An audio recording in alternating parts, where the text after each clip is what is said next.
I started to investigate this work 15 years ago in the favelas in Rio. Dominique Barter a commencé à s'intéresser aux conflits dans la favela de Santa Marta, où des adolescents sont employés par les gangs de la drogue. De là sont nés les cercles restauratifs. Le principe, réunir l'auteur d'un fait donné, le récipiendaire de l'acte, ou victime, et la communauté locale. Dans cet espace, les choses se disent et sont entendues. Et ensemble, ils participent à la résolution des problèmes liés au délit. And developing different areas of application of restorative justice and using restorative circles in all kinds of different ways in the education system, in the court system, in the prison system, in social services, in the community, making connections with the police, making connections with NGOs and local neighborhood groups. So it's not just about repairing the harm that was done, it's also about creating a new sense of community. A restorative result re-establishes the connection between people.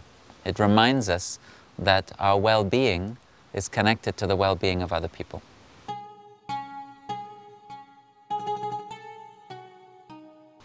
So we had a case in which an adolescent stole a car of a man who worked from his car. That's how he supported his family, by working from his car. And the adolescent stole a car just to have fun and drive around. And he drove around at night, he smashed the car into a lamppost and the car was totally broken. And he came together with the man in a restorative circle. And the man said, you know, I want my car. And the young man couldn't give him a car, very poor, he didn't have any money. And the man was saying, well, you must do something which shows to me that you recognize what has happened to my life because of the car. I've lost everything. So the young man said, I want to give you $45. And on the surface you think, well, that's not satisfying. You can't buy a new car with $45.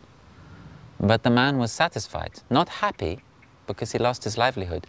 But he said, I have lost everything, but I'm no longer fighting with this young boy. Because $45 is everything he has. When he gives me everything he has, then I feel seen because I've lost everything. So now we have balance between us. And the young man has had a really transformative experience because he sees the consequences of his actions on all kinds of people who he's never met.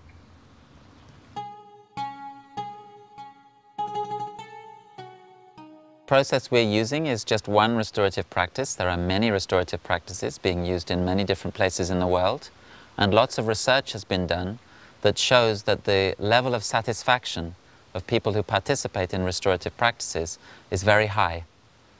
There are some statistics that show that when you go through a normal court system, about 15% of people feel satisfied with the result. Whereas in restorative processes, sometimes it's in the high 80s or low 90s, the degree of satisfaction. So it's a big difference.